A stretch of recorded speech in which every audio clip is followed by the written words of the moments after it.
Attorney Kim Akins. Let's give it up for Attorney Kim Akins. Gotta hit your mute, hon. Hey, how you doing? I am doing awesome. I thank you so much for coming on because, you know, we need some help. The people need some help. And I need to do it the right way. Hold on, let me do this the right way. We got a great show planned for you today. I have the lovely Kim Akins. Let's give it to her. Yes, honey, I got to do it the right way. The right way. And also we have Like Me Skincare. And the reason that I called in for Like Me Skincare later in the show because I used some stuff, some little cream. It was thebomb.com. So I got her coming on at 11 o'clock. We got Hot Topics. We got Nick with The Voice. She's the voice of the community. And she always keep it 100. She speaks her mind. And I'm just going to put this out here right now. The opinions of Nick the Voice is not the opinions of the guest or the staff at Shop Talk with Mel. You go ahead and put out that disclaimer now. I'm putting it out. I'm putting it out, girl. Putting it straight out. Kim, listen. Okay, our current president, I had to call you. I'm so grateful that you was able to just, boom, come in before your flight. I love it. It's good to have friends. It's good to have friends and people that you know. Our current president, let's jump right into this. He said he ain't going. He ain't leaving. What's your thoughts to that? I think you better call Tyrone. No, he going. January 20th, he going. It doesn't matter. He's gone. Though the truth of the matter is the people close to the White House say he's gone before January 20th. Okay. Well, what happened prior go ahead, Kim. Well, here's his problem, and here's why he doesn't want to go. He don't want to be president. He never wanted to be president. This was a branding exercise. This was to make more money and raise the Trump brand. So when he won, nobody was as shocked as he was, except for Melania. So he didn't want to be president. He didn't want to do the job. He hadn't worked in forever. He sat up in his little office in New York and made calls, and that's all he did. So then when he won, it was like, oh, crap. Now I got to actually pretend like, and he didn't even pretend like he had wanted to do the job. Now, he still doesn't want to do the job, but what's waiting for him outside the White House is what made him run again. When he leaves the White House, there are a host of federal charges that can be filed against him. There are a raft of charges in New York State, and there are probably places that will sue him for all the money that they didn't pay for all them rallies they held. So the only reason he wants to stay in the White House is so he can't be indicted.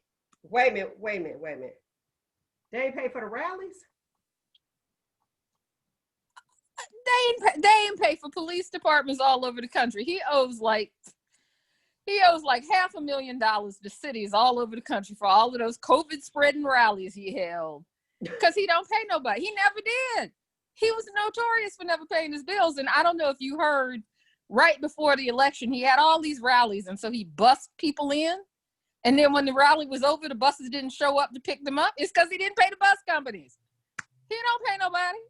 Oh, see, I thought it was so. Can you say it a little louder for the Trumpies in the back? The Trumpies in the back, because they still believe that he did good. He ran his country good. Oh, our country is going to hell now. Let's pray that he get in. They're still not done with the ballots. You'll see it's fraud, tampering, this and that. Say it a little louder for the Trumpies in the back, because I've been saying it. He's running again so he can stay out of jail. If it was fraud, if the Democrats were that good that they basically created 5 million extra votes for Joe Biden all over the country in places like Arizona and Georgia, do you think Mitch McConnell would still be in Kentucky? Because Kentucky would have been easier to fix than any of those other places. So, and the Democrats just aren't that organized. They have never been that organized to organize 10 states, to flip 10 states. People were just tired of this fool. So they wanted him gone. Well, I saw, you know, and I'm looking at the map and I said, oh, well, there is a divide in the country, because I was totally shocked when it was like split and so close, 49 to 51. You know what I mean? I'm looking like, is this for real? Is this for real? I guess you didn't find that meme, but there's a meme that says, oh no, they didn't object to Biden. It was that colored gal he was bringing with him. I saw that. We talked about that was it last week, Nick? Or the week before? Yep. Last week and the week before. Where some people felt like they didn't want to vote for Biden because of Kamala. Take my word today. By 2023, Kamala will be president. Okay. Biden may not make it. Biden is almost 80. Why y'all saying that? People living a whole lot longer these days. The presidency, the presidency, the only person that didn't have any side effects from the burden of the presidency was Trump. That's because he wasn't doing the job. Everybody else that went in there, Barack Obama looked like a strong, healthy, 40-something-year-old man when he went in, and he looked like somebody beat him with an age stick when he came out. His hair is completely white. Anybody that tries to do that job, the burden of it is so much, because every day, everything you do is causing somebody to die somewhere. Trump wasn't affected because Trump didn't care and he wasn't the one making the decisions. Biden is 78 years old. Vice president ain't the same as president. If you're the one making the call, then that responsibility is on you. I don't know that he's going to make it to 2023. And I'm betting that Kamala Harris will be the first woman president in the United States because of something that happens. Come at me in 2023. I could be wrong. I don't think I am. And that's the thing that scares those folks most. They do not want a Black woman to lead this country. That's a bridge too far. Okay. A bridge, well, that's one we need, for real. Well, we had a Black president, but a Black female. And it was some doctors that I know that when Hillary was running against him, they just weren't ready for a female president. A female leader. They just weren't ready for her.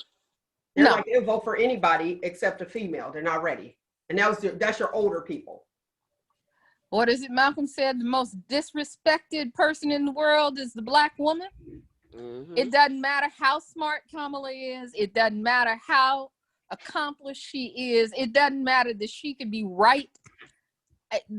They will lose their minds. If they lost their minds behind Barack Obama, they're going to lose their minds behind Kamala Harris. They'll be in the streets about that. And the sad thing about that is the amount of Black men that's supposed to have a Black woman's back. They're in on that boat as well. They just don't want, because she put too many Black men in jail and this and that. Man, get over it. If you don't do the crime, you ain't got to do the time. So get over it. Have a queen's back for once, like we have yours. Even when you cheat. Now you're talking. Now you're talking. Not male bashing, but now you're talking. Very seldom do you find a man having a female's back more than she has his. Now you're talking. Right. For everything that they put a Black woman through, a Black woman still has a man's back. We still carry their burdens without them knowing it, and then behind the scenes. But let it be time for them to carry us. You very seldomly find a Black man carrying a Black woman, but that Black woman that Black queen is always going to carry that king, regardless.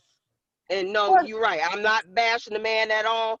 I'm just letting y'all know what women go through behind the scenes, even though sometimes you don't know. There's things that men worry about and wondering how they gonna do this and do that. And behind the scenes, they woman is doing everything, making phone calls, doing whatever she got to do to help carry the man. And then you have some men that are so proud, they don't want to take that help. Man, take that help. You know what I mean? This is what we are supposed to do for our men, especially nowadays for Black men, because of our Black men and our children are losing their lives. So as a race, we need to stick together. And there's just so much division, especially with that fool that was in the office, is not only showing the racist people they coming out of the woods, but you also seeing the racism among your own race. That's what is so scary. That's what scared me. Now that happens, and that is an issue. I want to clear this up though. As far as like men and women having men's back and men having women back, that's not a race thing. I think that's just across the board, just a sex thing, a sexist type thing. But I want to get into, while we have Attorney Akins here, I want to get into the legalities of him not leaving, not moving. He being evicted, like we gonna have to, is it like 90 days, the eviction letter? Like, how does that work? Because he said he was not leaving. Well, here's the thing. He's filed lawsuits all over the country trying to stop the count or trying to, you know, say that it's fraudulent or whatever. Even Republican governors are saying there's no fraud. So if you can't argue fraud, you can't overturn the vote. So he's just hit. He's had 12 cases go into court. He is now 0-12. He has lost every single one because there is no fraud. So the election will now, once the count is done, the election gets certified by the Secretary of State in each state. Okay. At that point, they have to have the electors who sit in the Electoral College do the vote. They have to vote the way their state voted. We already had a Supreme Court case about this. You have to vote the way your state voted. So if Georgia went for Biden, those electors have to vote for Biden. We already went to this party in 2016, so we know that that's true. So all of those states where Biden won, those electors will vote for Biden. Then it goes to Congress. Congress reaffirms that, and the election is over. Now, come January 20th, regardless of whether Trump likes it or not, his term is over. His term is over, and Joe Biden has said, yes, we have the means in the federal government to remove trespassers. So what will happen is on January 19th, he will be a trespasser. He will be a trespasser. He will be it will look like. Now that's a reality show I will watch. Oh, if they put that mess on pay-per-view, they can just take my money. Take my money. I don't want to see him exactly. But the staff at the White House starts packing up his stuff that week. They do what they do. He doesn't get to order them not to pack. They gonna pack his stuff, and whether he got a truck outside or not, they gonna put his stuff out. I'll pay for the trucks. Oh shoot! I gotta pay for it. Look, you ain't gonna pay for what he do. You're not gonna contract somebody and not pay for it, but you gonna pay for the truck. I'll pay for it myself. Oh, make it an episode of Cops. Let the Secret Service run on up in there, grab him by his coattails, and drag him out. You have all my money. I put it on repeat. It will just be my screensaver. That's right. Well, here's my question though. Isn't there something that like they pretty much brief the oncoming president of what's going on? Because I did see where President Obama was saying that he had the book regarding the coronavirus, and President Trump decided he's not using anything that President Obama had. And now with President-elect coming in, Joe Biden, he's like not even talking to anybody, and he won't brief him. I'm confused, and I'm wondering too. Here's part two: why the rush on the coronavirus vaccine? Did he want to get it out before his presidency was over, or what? He wanted them to announce that they had it before the election so he could take credit for it. Okay. But they didn't. But it's Pfizer. Pfizer didn't do it. Pfizer was like, no, you ain't got nothing to do with this. We'll announce it when we want to announce it. So they announced it after the election. He's still trying to take credit for it. Not one person in the country has had this vaccine yet. We don't know. There's always a side effect. You know how you watch those commercials for for drugs on TV, and there's always that section of the commercial where the announcer says side effects may be loss of hair, loss of brain cells, heart attack, cancer. We don't know what goes with this you vaccine. forgot the one, death. Yeah, there you go. I'm like, you got the one, death. Yeah, you may. So anytime you produce a drug, there's an element of risk to it. We don't know how much risk is associated with this vaccine yet. You know, it's like rolling the dice. Most people won't have a bad effect. Some people will. So, but they weren't willing to announce that the vaccine existed before the election to give Trump a bump so he could come out and say, yeah, my administration did this, when he didn't have nothing to do with it. But in terms of him not going, it doesn't matter what he says. It doesn't matter what he does. On January 20th, he ceases to be the president. He ceases to be the president, even if the election's still in dispute, and is not. And if January 20th came and the election was not certified, you know who becomes the president? Nancy Pelosi. Nancy Pelosi becomes president if they do not certify the election. I don't know nothing about these politics. See, that's why I call them politics. And you know Trump don't want that. That is right. That is right. Take me back to social studies. That's crazy. And they really don't want that. Oh, God, no. God, no, they don't want that.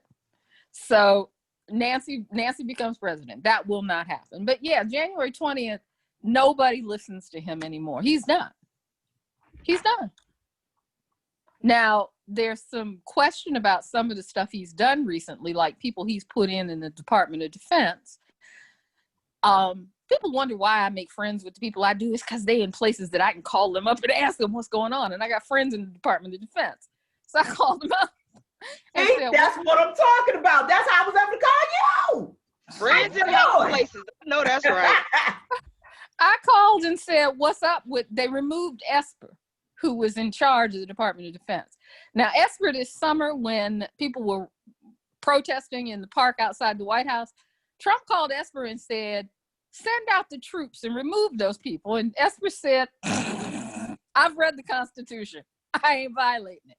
So Esper refused to send troops to remove mostly Black folks from in front of the White House. So Trump was gunning for him to begin with. So he fired him.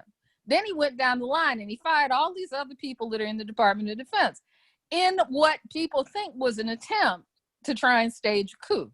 They thought he was going to try and call up the military to basically stop Biden from taking office. Well, I made some more calls and they basically said the line troops aren't doing it. Nobody's got his back on this. So that part of it, we don't have to worry about. But I don't know what he thinks he's going to, well, no, let me not diminish myself like that. I don't know what he thinks because I have working brain cells. So he's gone. He's gone. He can do all these dirty tricks. He's trying to put people in so they have jobs before he goes. But what I wanted to get to about the idea that he's going to leave before the 20th, there are people in the White House that believe that he gets that he's lost. He's not going to concede, and we don't require a concession. But what he's going to do is before January, actually now they're saying it's Christmas. They're saying he will go to Mar-a-Lago for Christmas and just not come back. But in the meantime, what he will do is he will cut a deal with Mike Pence. And in exchange for his resignation, Mike Pence gets to be president for 30 some days. And he pardons Trump on all the federal charges. So then he won't be facing federal charges when he comes out. Well, that's nice. But the state of New York is coming for him. What is it? Letitia Harris, Letitia Baldwin. There's a Black woman that's the attorney general in the state of New York, and she ain't no joke. So she's coming for him for tax fraud, for all kinds of corporate fraud. Ivanka's going to get hit. Jared's going to get hit. All of those people that were a party to that corporation are looking at hard time when they come back to New York, because they're going to indict him. And Pence can't pardon state charges. So what he'd have to do is go to Mar-a-Lago. Pence pardons him. Pence is president for 15 minutes. And then he's going to have to leave the country because New York is coming for him. Now, Cuomo could pardon him. but as bad that ain't happening. I don't see that happening. As bad as Trump has treated him, no, there ain't anything he could do that would talk Cuomo into pardoning him on these state charges. So so he's in trouble. So I believe he's going before January 20th. Okay. I'm glad you said that. I was reading, I can't remember which article, but they were saying in this article, they had wrote, let me take it back a little bit. When you said that President Trump was shocked that he was even a president because he was just branding himself. Now they were saying that once he gets out of office, that this is alleged, okay, and I'm using air quotes, but this is alleged that he would charge $1 million for speaking engagements. And they predicted that Melania, if she divorces him, she could get up to $1 million per speaking engagement, or if she writes a tell-all book, she can get money for speaking engagement. So in crayon? She gonna write it in crayon? In Slovenian? See. Look at Nick. Nick like, I ain't even got to say that. I don't even have to say that. But that's what they are saying. The people, who are they? We all know, but they. That would be the hope. That he can pay off his massive debt. I mean, he owes $1 billion to Deutsche Bank. What we need to be scared of is that he has no principles. So all of that top secret information that he has, he'd be perfectly willing to sell it to try and save himself from Deutsche Bank. Because if Deutsche Bank comes in and decides they're going to take that money, they taking everything. They taking the apartment in New York, they taking Mar-a-Lago, they taking all of this stuff. And he doesn't have any money. That's why right now you hear him talking about, I'm going to run in 2024. If he announces now that he's running in 2024, he can keep collecting campaign funds. People can keep sending him money, and he can continue to grift off of that money. That's the reason he's saying that nonsense about I'm going to run in 2024, is because he intends to keep collecting campaign funds. And I don't know who these people are he thinks are going to pay him to speak. I will give you $50, and that would put me outside, to hear Michelle Obama speak. I would give you $100 to hear Barack Obama speak. Homeboy don't speak in complete sentences. I wouldn't give you 50 cents to hear him say, I quit. He does. So, and his collection of red hats, the people who support him, they're not coughing up $100 to come hear him speak. Hell, they had to be bussed in. They were so cheap, they had to be bussed in to hear him speak for free. But yeah, that would be the plan. But who wants to hear it? I mean, even his fanboys, who wants to hear it? I have a question about this so-called voter fraud. Okay. I saw where there was an argument back and forth on a relative's page, and the one Trump supporter called herself bringing in receipts, and she listed all these Google Docs. Now, say anybody can make a Google Doc. Girl, come on now, give me some real credible. Well, this is you, because you guys always believe in everything the news and the media put out. Well, what do you think you're doing with your so-called docs? But she listed all these, and I have to go back and find it, or I'm gonna ask my cousin to send it to me. Well, you could check it for yourself. All these so-called Google Docs. I'm like, well, where did you get them from? Did you get them from the court? Where did you get these so-called documents from, stating voter fraud and all of these different states saying this and that? I get so sick of these people on the WKBN website and WFMJ that is fighting for Trump and oh, it was fraud. It was, and then they're listing their so-called sources, but then they're steady telling the Democrats, you believe everything you hear on the news, Fox is fake news, CNN, this and that, you believe everything. Well, where are you getting your sources from?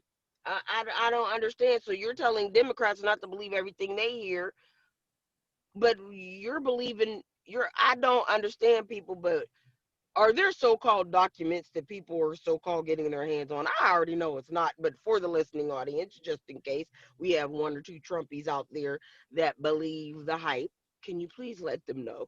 Especially since you do have friends in high places. I love that. Yes! Here's the thing. If you believe there's voter fraud, then you have to believe places like Nevada, Arizona, Georgia, which all have Republican secretaries of state. That's who's in charge of the elections. Decided somehow that they were going to either not commit enough fraud to have their boy win, or that they were going to let Democrats commit fraud against them. So I don't have to go to CNN to figure out that if a Republican in Georgia who has been stuck like glue to Donald Trump, if a Republican in Georgia says, yeah, there was no fraud, that he's lying. All over the country,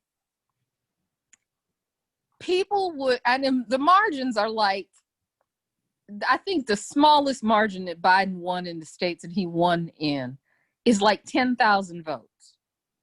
That means you had to find 10,000 people, none of whom are talking, to go vote fraudulently for Joe Biden. That's like the lowest margin. So you had to commit fraud on a massive scale and then talk secretaries of state into risking going to jail to perpetrate this fraud. So I don't have to look at your Google Docs or anything like that. I know human nature. If Republicans wanted Trump to win, the fraud would have been for Trump to win. And it's just not that coordinated. It's just not. Okay. Now, Thank you. Look, you say thank you. I have a viewer that actually asked the question, is there something that legally that could be done for him,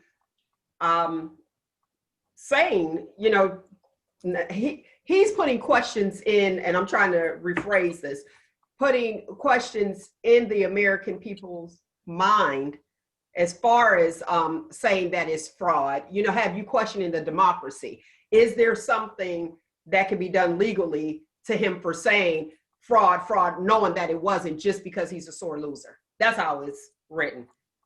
Okay. I got you. Here's the problem. You can't sue somebody for saying stupid things. Okay. If you could, I'd be a trillionaire because I'd have 1 billion clients. But why trying to sue? Why is he? Wouldn't that be like what is it, taking advantage of the judicial system? Like, wouldn't that be what he's doing right now? It's not fraudulent, but you just want to buy time, so you're just suing? Like, yeah, essentially it's use of the judicial system. Well, he's a petty heifer. He's petty. So he sent lawyers in. Yeah, I'd have used another word, but I figure your show is clean.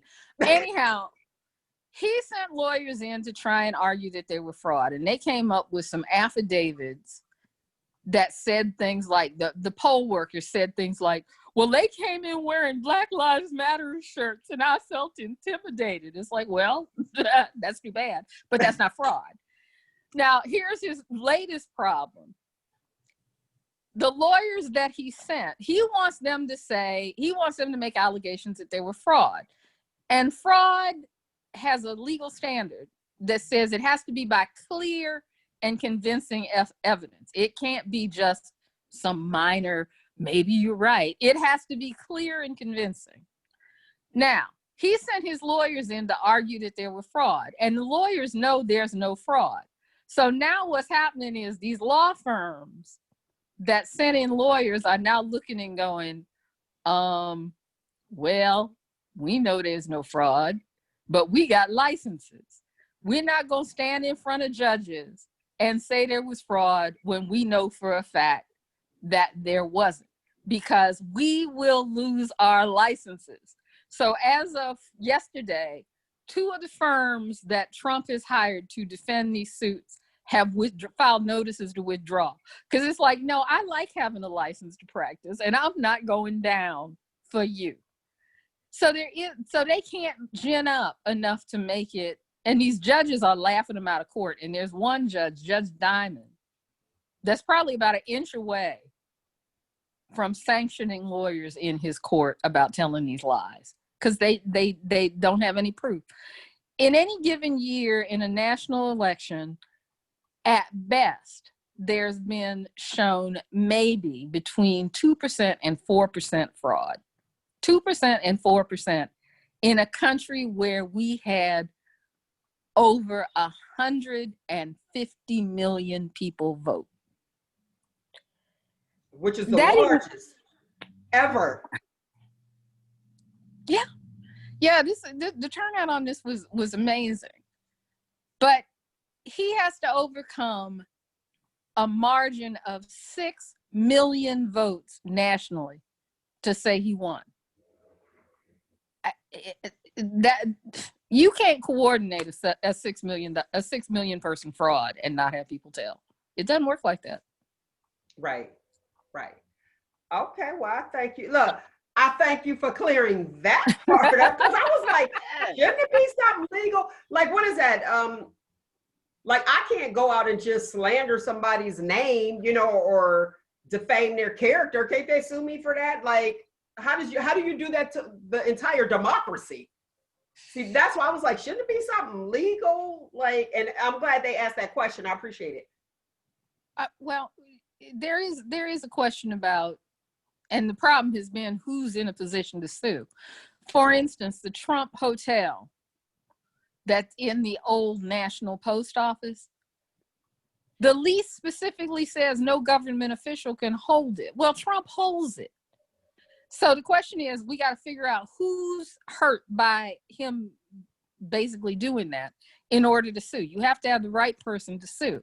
But we've been ripped off as a country by this man, left, right, and center. We're paying for golf carts, for Secret Service agents to follow him around on the golf course, on his golf course.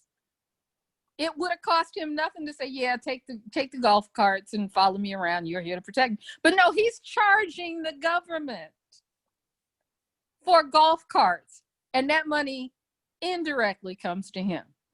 He's charging for hotel rooms at his resorts for his staff to stay. And he's charging us. That's tax money. He has ripped us off in so many ways. It'll be years before we figure out how much. He going to jail. So I hope you're right. I need clarity. So holding a position, let's say the layperson, me. Mm-hmm. I'm holding a position here, mm-hmm.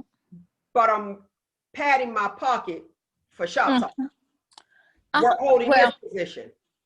If you were a government official, okay, and this is Youngstown, so we know that this happened because a lot of people went to jail in the 90s. You crazy. Because in my head, it was like a light bulb just went off. I need like a cartoon. Boom! I think I remember that. Okay. Okay, so if you're a government official and you have your agency sign a contract to say rent a building, but as it happens, you own the building, that's public corruption. I know it was something. I know it was something. See, I'm not an attorney. That's why I got you on there. I know it was something that you're not allowed to do. I was like, that just don't seem right. I mean, it's too good to be true. Okay. they violated so many laws that it would almost be impossible to prosecute them for everything, every single hatch violation, every single violation of the Emoluments Clause, every single violation of the Federal Secrets Act, the things they have told people.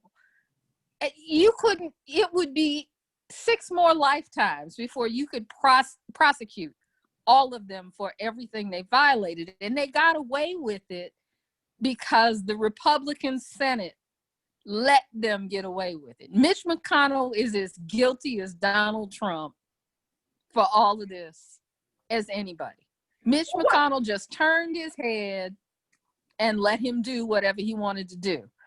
That's why those 2 seats in Georgia, there are 2 Senate seats that are still unfilled, empty, and there's a runoff in January for those 2 seats. If the Democrats can take those 2 seats, the Senate will be 50-50 Republicans and Democrats. And the deciding vote on any tie is who? Kamala Harris. Oh, is it? It's the vice president? Yes. I If thought there's it was a tie, the Pelosi. vice president comes down And say, to the Senate and breaks the tie. Oh, they are and they're fighting so hard to take those 2 seats because that's the only way Mitch McConnell can stay in control. So if your listeners want to do something about saving this country, send money to John Ossoff and Warnock. Those are the 2 Democrats that are running in Georgia. Send money to those 2 campaigns. Do phone bankings for those 2 campaigns. Because it'd be worth the money to watch their heads explode every time Kamala comes down to break the tie. Yes. No, and if they don't like her, the guys don't like her. I've never seen where it is that many men that are not for Kamala or Kamala. Tamala. No, because I'm like, I know Tamala, so Kamala. The best way to remember how to pronounce it is it's Kamala. So like Kamala, yeah. Kamala. So I've never heard her say it. If I could hear her say her name, then I would know for sure. But it's Kamala. Mm-hmm. Oh, well, maybe it's just the accent, Pamela, because the spell is just with a K. We do Pamela, we do Tamala. Yeah. Pamela. That's probably why. Okay. Pamela. Yeah. The accent. Yeah. It's going to be a lot of people that's really upset. And I've never seen that many guys upset. They calling her all kind of hoes and everything. Do y'all know her? And why are you so? And here's what's really interesting. She was his running mate. You call her all the names. I don't like to call people names, but I mean, we have magazines. We have visual aids that's showing us what our first lady is into or was into, you know what I mean? But then you say something off a hearsay and you run with it and you don't know. It was a guy that actually, he had commented under some site or something. And he pretty much said that she slept her way to the top. Am I frozen? Because y'all frozen. Okay, we there. What do you call a woman who slept her? Okay, what do you call a woman who slept her way to the top? And he's had her name, and they thought that was funny. I said I call her educated, successful, and she happens to enjoy sex.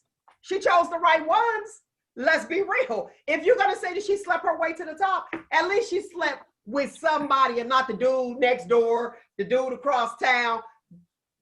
I call her intelligent, educated. She got her degree, and she just happy, and she's successful, and mission accomplished. The end.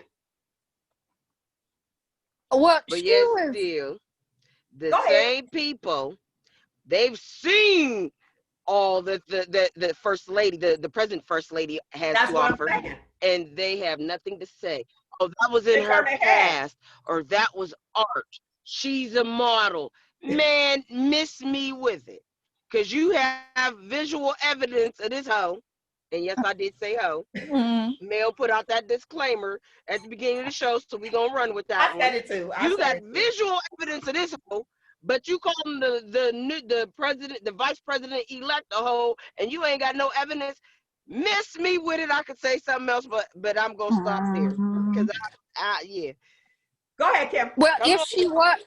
if she was a hoe, if Kamala was a hoe, she's the most proficient hoe that's ever existed because she got elected Attorney General of the state of California. The state of California has one of the largest economies in the world. She got elected state Attorney General, which took, I don't know, 500,000 votes. What, you saying she slept with all of them too?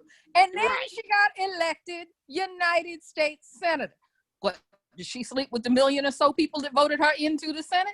If that's what you're saying, that she slept her way to the top, she is the most proficient hoe you have ever encountered. Give her props. Yeah, right. Exactly. Yeah, that's why I said I call it successful. Thank you. Like she ain't doing that for free like a bunch of them. But you know what's so interesting? But she's not. What's interesting is that to even say that, you don't know, just because somebody dates somebody don't mean that they slept with all of them. You know what I mean? Just because, you know, you go out, that doesn't mean they slept. Were you in the room? Did you have visual aid? My thing to that, and my thing to that is, if she did sleep with him, she's a grown-ass woman. That's her business. Stay out of grown folks' business. There it is. Well, you know, exactly. Stay out of grown folks' business. Let's, you know, I'm not going, I don't care who she slept with. I don't care who she slept with, because that didn't get her elected to the AG's office or the Senate. I don't care who she slept with. But if we're going to start using that standard, then Donald Trump couldn't have been elected dog catcher. He got 26 allegations of rape outstanding right now. One of them has gotten permission to continue her libel suit, because it's too late to sue him for rape. But when he lies on you for it happening, then you get to sue him for libel. E. Jean Carroll, who was a columnist for Elle magazine, said that she was in New York. She was shopping. She ran into him in, I don't know, Saks or something like that. And I guess she was being flirtatious with him. And he ended up in the dressing room and slammed her against the wall and stuck his hands in her hoo-ha. Now, that happened many years ago. The statute of limitations for that crime is over. But when he called her a liar, that revived the statute for her to sue him for slander. So now all that's coming out. And I got to ask, because I don't understand it. How is it that these white women, when they get attacked or have sex with men in high places, always manage to keep the dress with some DNA on it? Who's keeping the dress? Well, Monica Lewinsky kept her dress. We know that. And E. Jean Carroll, we know that. Back with Bill Clinton. Yes. Back when Bill Clinton was accused of having an affair with her, and it was a consensual affair. I ain't mad at it. I'm mad at his taste, because he do pick some homely women, but I ain't mad at him. That was a consensual affair, and that wasn't none of our business. Let me add to this. You talking about Monica Lewinsky? Mm-hmm. Now I'm gonna say this. Oh, yeah. Everybody's so free. I'm just gonna put something in there, throw it in there. They so free with bobbing for apples. At least she could say, I bobbed the presidents. You know what I mean? If you're going to suck a dizzle, at least let it be the president. See, here again, you're talking about Kamala. You know what I mean? Kamala, she was quite successful. Y'all talking about she slept her way to the top. Well, it wasn't Joe Blow from under the bridge. You know what I'm saying? The dude on the corner. Like, I ain't matter, but I don't know why they keep the dress, but to keep the dress, you have plans. See, that's the difference. Exactly. They have plans to use that. What is that? When you that's not premeditated. Well, we know it was premeditated, but blackmail. Blackmail, They never did. even Monica Lewinsky didn't blackmail him. I don't know what she thought Why she are was you going to keeping do the with that. trash? I mean, Oh, souvenir. what, I was a souvenir for her grandkids to let them know, look, I did suck the president's dizzle. Here go the dress right here. Is it proof? Just send your mess to the dry cleaner. Send it to the dry cleaner. But both of them, E. Jean Carroll has a coat that has the president's DNA on it. So she got him dead to rights. And you know, if we don't talk about people's sexual proclivities, Donald Trump paid a porn star $140,000 to keep her mouth shut about having had sex with her while Melania was pregnant. And that ain't enough money. Hey. Because had it been me, bruh, you got to make monthly payments, and it got to be at least $1 million. Now, Kim, you said the statute of limitation had already passed. How did they get for a criminal act? For a criminal act. Oh, okay. That's why Bill Cosby's locked up, because he is what? I mean, I'm confused here. Help me. Help. Okay. Bill Cosby got convicted of one count, and that one count, when the victim came forward, the prosecutor that was in office cut a deal with Bill Cosby not to bring charges. I don't know whether there was campaign money involved. I don't know. But when that person left office, the prosecutor that came in said, I'm not bound by this deal. I didn't sign this deal. So when they discovered that this charge was still viable and still around, that's when they brought the charges against him for the one victim. So how you count the time running depends on when you discover the crime and how long the statute is. I don't know if PA statute got extended or not. There are some crimes that, for instance, the crime of murder, there is no statute of limitations. If you kill somebody at 18 and you live to 75 and they don't figure it out till you're 75, they can still bring those murder charges. A lot of states have changed their statutes of limitations on sex crimes. For instance, Ohio, if you're victimized as a juvenile, so somebody does something to you as a juvenile, you have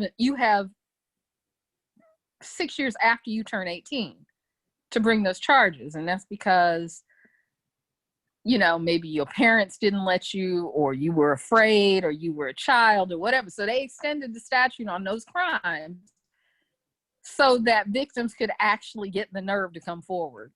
And there should be no statute. There really shouldn't on anything like that. There shouldn't be. Okay, so you're just waiting until like you're 18, you're an adult now, and now you feel like, okay, I can actually say what happened to me. Right. And think about it. If you were 15 years old and you went to your parents and said some grown man took advantage of me, your parents would probably do what most parents do and say, oh, we don't want to stir that up. We don't want to, you know, put that out in the community. We're just trying to protect you. Well, when you get to be 18 and you're on your own, you start thinking, that wasn't your right to make that decision about me being victimized. And so that's why after you turn 18, you can go forward with the charges. Okay, good. And that is something where parents, they're like, keep it hush hush. They used to keep that hush hush back in the day. You know, it'd be somebody's uncle or whoever, and they don't want to put it out there for people to be in their business, or what is it? What goes on in this house stays in this house. Meanwhile, somebody is hurt. I'm glad I ain't have parents like that. Yeah, but you know, you have the child that's hurt, and they no coping skills because they didn't have anybody to turn to for an outlet, and then they become grown, and then they end up doing like him. I ain't going, spoiled brat, petty. Yeah. You know what I mean? Yeah. I really think that I believe that he went through the grieving process when he lost the election. I'm back to our President Trump. Mm-hmm. And reading a little bit of his niece's book, I said, oh, okay, it's kind of putting the pieces together, not that everybody should, you know what I mean? I said, he can't lose. And I really feel like he went through a grieving process. And I said it last week on the show when Dr. Camila Marie was on. And I said, I think he kind of was going through the grieving process, and that's why he wasn't talking. So why do you think, Attorney Kim Akins, why do you think he was quiet for so long? Because he just came out last night and made a statement. Losing a political race is hard on anybody. It's hard on anybody. Is it? Oh yeah, it is really, really hard. It is really hard to realize that you put in all this effort and you didn't succeed. So it's tough. I think it's hard when you add extra and I won and come see me and blah, blah, blah, blah prior to, if you think that you've won. I think that that's when you go missing and you on the back of a milk carton. Because that's why I was like, well, where's President Trump on the back of the milk carton? Like, where did he go? You know, what happened here? I think that would be, but you said he is not used to any. You just said it's hard for anybody to lose that way. Okay. Mm-hmm. Okay, because of. Well, here's the problem with. Or what? Why is it so hard? Tell me. You broke up. Well, it's hard for anybody, but it's really hard for him because he's never been told no. What we know from Mary Trump's book is that he has never been denied anything. No one has ever held him accountable. And he was taught by his father and his grandfather to never say you're sorry, to never back down, to never admit failure, to never admit that you were wrong. So he was taught that as a child. So now here we are. He won on a fluke. He's done everything that people have told him he was not supposed to do in that office and not been held accountable. And now, November 3rd, 2020, the people of America said, we ain't your daddy. We gonna do what we want to do. So they voted him out. So he's in shock because the other part of it is, not only has he never been told no, the only people that have been around him for 4 years are people who are telling him yes. Yes, you're wonderful. Yes, everything you say is right. Yes, you're so smart. You know, you can do no wrong. So for 4 years, you've had people blowing smoke up his butt and going to these rallies where these thousands of people think everything he says is brilliant. And then come November 3rd, 6 million more people go, not so fast, buddy. They don't. So he does not get, I mean, he's had 4 years of nobody telling him, yeah, that's stupid. Yeah, you sound stupid. Yeah, that's discriminatory. Nobody's told him that for 4 years. So now what happened on election day is the people of the United States said, no, we're tired of your nonsense. So he's in shock.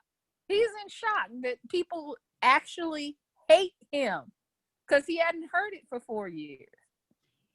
That's because too many people was kissing his butt to keep his job. I ain't never been one to kiss nobody but whether it meant my job or not.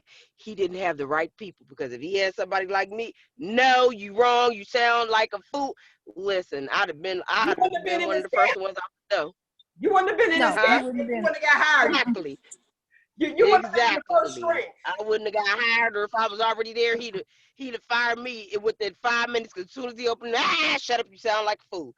Yeah, that's because people have been kissing his behind to keep their job. Sometimes it's not worth being a kiss ass, excuse my French. And that was one of those times that it was not worth it. I heard the bell. That's really this. Yes, I did. But that was one of the times that it was not worth kissing anybody's butt to keep your job. I'm sorry. Something should have been done about him within the first year. But a lot of people was like, well, no, because we don't want Mike Pence to be president. You don't know what Mike Pence would have done. We really don't know what people are only assuming. We don't know. He might have done a much better job than Donald Trump. We don't know that. What's your thoughts on that? Well, here's the thing. Nobody, much of what Donald Trump got away with, he got away with because of Mitch McConnell providing cover. Because the Senate could have come after him every day after day one, and they never did. But because they got what they wanted. What Mitch McConnell let him do, he let him do in exchange for all of those federal judgeships that got filled with incompetent conservatives who will now, for the duration of your children's lifetimes, be able to affect federal policy. Mitch McConnell put in over 114 federal judges who are appointed for life. For life. So those people stay as long as they want to stay. And those people have been vetted to basically not believe in the things that Democrats believe in. They don't believe in civil rights. They don't believe in women's rights. They don't believe in gay rights. They don't believe that poor people should triumph over corporations. They don't believe that corporations can do anything wrong. They don't believe in climate change. Those people are in there for life. So that's enough of an effect on the entire federal government that McConnell put up with what Donald Trump did, because that's what they wanted. So now all of those things that we thought were normal, that we thought were just a part of our ordinary landscape, are now at risk. You got judges sitting on the federal court that don't believe you have a right to birth control, that the government should be able to tell you whether you can have birth control. Now see, that whole Now, see, with that, see, there you go. Look, that birth control, that hits something for me as far as them being against abortion. Now, my thing is, look, I got to go on something else there. With that, you don't believe in abortion, you believe in pro-life, but let's keep it 100. But you don't want to pay, you don't want to feed them. So keep your baby, but I don't want to feed them. You know what I'm saying? I'll go ahead. I'll go you one better than that. If I'm pro-life, that means that once you get here, you should be entitled to some quality of life. But the same people that are telling you that you can't abort a fetus, a zygote, are perfectly willing to vote, and they had a vote in the cabinet, to put migrant children in cages. Children in cages. There are now over 600 children that they have no idea where these children's parents are. They are orphans of the state now, who will never know who their families were. That ain't pro-life. That ain't pro-life. That's nonsense. You know, and you know, I have problems with pro-life people anyhow, because it's not really about the fetus. It's right. about controlling women. It's about women not being able to make choices about their own lives. Absolutely. And I'm going to add to that. I'll tell you what my thought, and this is just my thought, okay? And it is not the thoughts of the guests or the staff at Shop Talk with Mel. This is what I'm thinking. You know, I'm like, okay, you're pro-life. Why are you so pro-life? And you are right, Kim, trying to tell me what to do with my body, but you won't even wear a mask. And then you're sitting up there with guns, wearing a mask, which is a piece of material. And you want me to say, oh, you want to tell me, okay, well, you have to have that child, but you don't want to feed that child. You know what I mean? Let's be realistic. And this is what I think. I'm looking at usually, and I'm saying usually, so this is broad, but I'm just going to say it. Usually people, they have the tendency to, with Caucasian families, they plan their families. Now you don't want the people that usually use the Planned Parenthood and all those, you know, different organizations that are out there for us. You don't want us to plan our families. Why is that? Like, again, I'll say, you don't want to feed them when they get here. We sitting there trying to feed them. You're like, no, we're going to cut the food stamps. We're going to cut this. We're going to cut that. How am I supposed to survive? Why? Because you need more slaves? Because we are now planning our family. And if you don't know your history, you bound to repeat it. So you got the other babies that's coming in and coming up, because our young people, and please educate your young people, I'm gonna tell on all of, look, everywhere, all the social media sites that's actually viewing and the listening audience, educate your children. This younger generation, I'm not gonna say all of you, but most of you, y'all got these shirts out here, and I get it. It says happiness over history. I seen it and I get a little bit of it, but I need you to know your history. I wasn't okay when I cannot wear it, because I'm like, happiness over history. You have to know your history. You could be happy right now. Otherwise, your offsprings will be a slave, because here again, if you don't know your history, you're bound to repeat it. And there's a lot of people that sitting there partying and having a good time. Bam, there it go. And she'll be going off next. You have that, but it's like, no, you're giving. And the younger generation, entrepreneurship mindset, they definitely have. But their younger ones won't know. Oh, listen, we used to be, and I didn't say ho, I meant oh, listen, it just ran together. Let me clear that up. I'll be digging myself. They'll be like, oh, listen, we did this. We used to be kings and queens.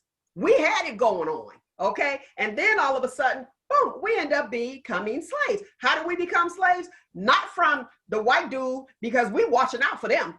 We making sure, oh, you're the enemy. Let me see what kind of games you have. It is usually your friends or people that look like you. People. Listen, it's our own yes, people. Nick is right. It's our own people. Your friend, usually your friends is the one to introduce you to drugs. Your friend like, hey girl, we going on a cruise. You want to come? And you're like, oh, what's going on? We going to where? Yeah, we going on a cruise. You get on the ship, and then next thing you know, you in shackles. Get your life. Please, please, please teach your children, teach your grandchildren. Teach them. Get off the bar stools and teach them. And everybody ain't on the bar stool, but yes, get off the bar stool. Teach them. Quit partying. Hopefully y'all ain't partying right now, because y'all know Uncle DeJan is probably looking through a window like us. Sit down. How many people in there? Okay, but please, your youth, listen. Let them know they are wonderful. And there is a lot of people that do give positive affirmations to their children, but let them know where they came from. Shout out to you, Miss Peace. She taught me Black history in elementary, and I got really, really involved. I was like, oh, this is interesting. Wow, I can't believe that we went through that, because I didn't see that. I had the mother that I had, which was lovely and was very nice to me. However, my Black history came from a librarian, Miss Peace, who actually said, oh, look, so school was teaching me Black history. My mother was teaching me my ABCs and all that stuff, the education part of it, but that's where I got it from. So for those of you who don't allow people to speak into your children, elderly people, this is my child, don't talk to my child. Listen, when they say it's a village, my mother says that too. It takes a village to raise a child. Listen. It takes a village. I ain't saying go to their house, because it's a whole lot of extra stuff going on in folks' houses now, and people are a little different and indifferent. You got your Uncle Pete's and all of them, you know what I mean? But listen, sit your child there. Don't say, okay, this is a grown folks conversation. What are you conversing about? And let that little person sit there. I was that little person that sat there, and I learned so much from my older cousins, from my aunts, from people being out there. There's some things that you try to conceal, you know, and protect your young people from seeing, but they need to see that. My son never seen New Jack City. Now, guess what? I was like, you didn't? I was like, what? I seen that. But my daughter did. You know what I mean? So she gone. She ain't playing. My son will be like, here, use my cell phone. Not a problem. My daughter like, everybody got a cell phone. Why do you need my cell phone? Where, you know what I mean? So I have the two. That's my girl right there. She's like not having it. Myself as well. I'm thinking to myself, we have to take time and say, okay, wait a minute, because before you know it, boom, they're 18 out on their own, and they could be taken advantage of. But please, please, please, back to what I was saying and what you were saying, Kim, as far as like pro-life, why are you so adamant about pro-life when it's yours? And I went to a predominantly white school, and that's where the abortions was jumping off at, truth be told. You know what I mean? Well, if you can remove women from the economy, the thought is that you can put men back in those jobs. The truth of the matter is women got jobs that men wouldn't take anyway. Yeah, but that's the effort, to try and remove women from the economy. And if you can do that, then men can take those jobs and they can assume their rightful place as the head of the household and control everything that goes on, because she has no access to money of her own. And let me say one other thing, because this one is important. Go ahead. I understand that, but and part of what they're basing that on is gone anyhow, because the idea that you could walk in and get a job at a steel mill and make enough money to support a household in those kind of jobs, those days are gone mostly. Mm-hmm. So they were concerned about women coming in, taking those kind of jobs away from men and basically removing men as being able to control the whole household because they had access to the money. But let me do this, and let me get back to Amy Coney Barrett. Okay. If you don't believe in abortion, that's one thing. But the right to abortion is based in this idea that you have a personal right to privacy. That there are some decisions that are so personal that the government has no business in them. If Amy Coney Barrett and 4 other people on the Supreme Court do not believe that you have a right to privacy, that means that not only can you not get an abortion, that the government can determine whether you can buy birth control, whether you can use birth control, whether you have a right to, I don't know, things as weird as domestic violence. Because if you don't have a right to privacy, you probably don't have a right to defend yourself in your own household. So they're not just trying to undo Roe. They're trying to undo any rights that you say you believe you have about the government not interfering in your life. So it's abortion, it's birth control, it's who you marry, where you live. All of that flows from some cases that support Roe. So if they go back and say you don't have a right to privacy, ladies, you better stock up on a bunch of birth control, because that's the next thing that's going. And people like Mike Pence believe that in a dominionist way, that you're not entitled to control your body that way as a woman. And that's what that's what some of those folks are gunning for. So we got a lot of those judges on the bench. We got a lot of those people that think that those rights are not yours.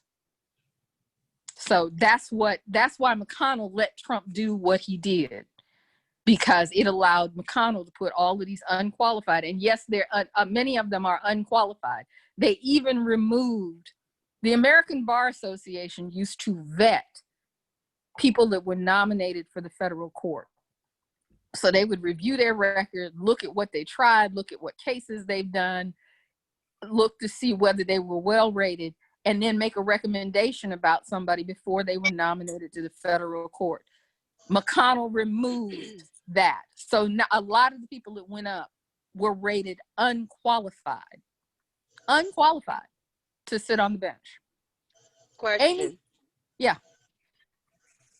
If the Democrats regain control. Okay. If the Democrats regain control, some of these Supreme Court judges, can they be removed? Because I know you said they're for a lifetime. Can they be removed if Democrats regain control? You could impeach a federal judge. You could impeach a federal judge for something like perjury. And it's been talked about that Kavanaugh flat out lied during his confirmation hearing. He lied, the 3 F's, I can't say what it is the 3 F's are that he claimed he didn't know what it was. He knew what it was. So he lied during his confirmation hearing. If there were enough votes to claim that he committed perjury. Okay. Yet they could remove him. We have removed federal judges before. Alcee Hastings was a federal judge who was removed from the bench for corruption, I think it was. Of course, he turned around and ran in his district for Congress and won. But okay. But so you can remove a federal judge. If they make a big enough mistake, you can remove them. But it takes a lot of the Senate to do it. Okay. Thank you. Okay. Well, Kim, you can chill with us, or do you have to pack? I'm packing. I thank you for coming. Yeah, I had a plan. I had a plan that if the election had gone wrong, I was leaving the country this week. So the election went right. I'm still leaving the country for a little while. Okay, thank you so much for coming on. Safe travels to you tonight. Yes. And I told it, Kim, you know how I feel. Thank you so very much. Listen, I love this show. I was talking about happiness over history. So guess what, lovely people? I got the girl who actually did the show, did that t-shirt. So I want you guys to give it up to the lovely DeJan, and she is actually the owner of Like Me Skincare. For the listening audience, you guys can't see, but for the viewers, can you hold up that shirt again? That was you that had that shirt. Yeah. I know that I seen it. I knew I saw it. I was like, happiness over history, like a division. Yeah. But you heard what I said about it. I like the shirt though, but you heard what I said about it. I hear what you said, but I think so. I have two businesses, and that was part of my t-shirt line. It's called Queen Tees. And the reason I created this shirt is because I said I finally chose happiness over history. And it wasn't just like, it's about a lot of things. Being at a job for too long and not getting the promotion you deserve, being in a situation too long and not getting the things that you feel you deserve or that you worked for. I've trained people and I've watched them get promoted to the job that I should do. And I'm still helping them. And, you know, it was one thing I had to do when I was in New York, even with the military. I was doing, as a specialist at E4, I was doing work of an E7 and of a captain. And I was briefing 2-star and 3-star generals while my captain and them are back here because they don't know how to do my job. I was the only one with my job in my battalion, but they didn't want to promote me. So I made the decision that I have a year. Thank you for your service. Oh, thank you. Thank you. But I have a year left on the contract, but I made the decision not to re-enlist. And they're like, you're such a great soldier. Why? I'm like, if I'm such a great soldier, I have nothing to show for it. My brother went through the same thing you went through. Hold on, Nick. So your happiness over history is not the history of our nation. No, my happiness over history is being that I felt like I had to stay in these terrible situations, whether it's relationships, jobs, business, because I've invested so much time. I was like, it has to pay off, and it wasn't, and I wasn't happy. So I quit all of my jobs. When I was in New York, I told the military, I'm gonna go inactive for a little while. I moved with nothing. I had no plans. I moved down to Georgia with a family member, and within 6 months, I got a home that I wanted. I got my career job that I've been trying to get in for 10 years. And it's like I finally chose me and my happiness, what makes me happy over, everything that I've had, over the history with this person or with this company or with this business or whatever. And that's what I did. And that's why I put I was like, I should do a blog. So I do have it on my website, just explaining why I came up with these designs. Because every t-shirt is my original design. And it's something that deals with a portion of my life. So that was that portion. It was like, you know what? I was at these jobs 5 years, 7 years, 6 years, relationship 3 years, and just wasn't getting what I felt I deserved out of it. So I was just like, and I wasn't happy. So I just left and was like, I don't know where I'm going, what it is, but I'm out. So that's my happiness over history, not so much as a whole. I got you. Listen, I love the show. Way to listen in. I'm like, Hey, listen, if you guys want in on the conversation, you guys know what to do. I love the listening audience. I love my lives that's on there listening to me today. I see all you lovely people's comments. So keep it going. And I am on all your favorite podcasts under Let's Shop Talk. So make sure you do that. Now, you said that you were tired of doing something for someone else, and you actually said, I'm getting ready to do me. And the reason I'm gonna say that is because you have a line called Like Me. And I was actually using this stuff earlier. Let me tell y'all something. For the listening audience, I actually use whipped body butter, and it's fragrance free because I'm allergic to everything. And it's Like Me skincare. So a cousin of mine actually came and she was using your product.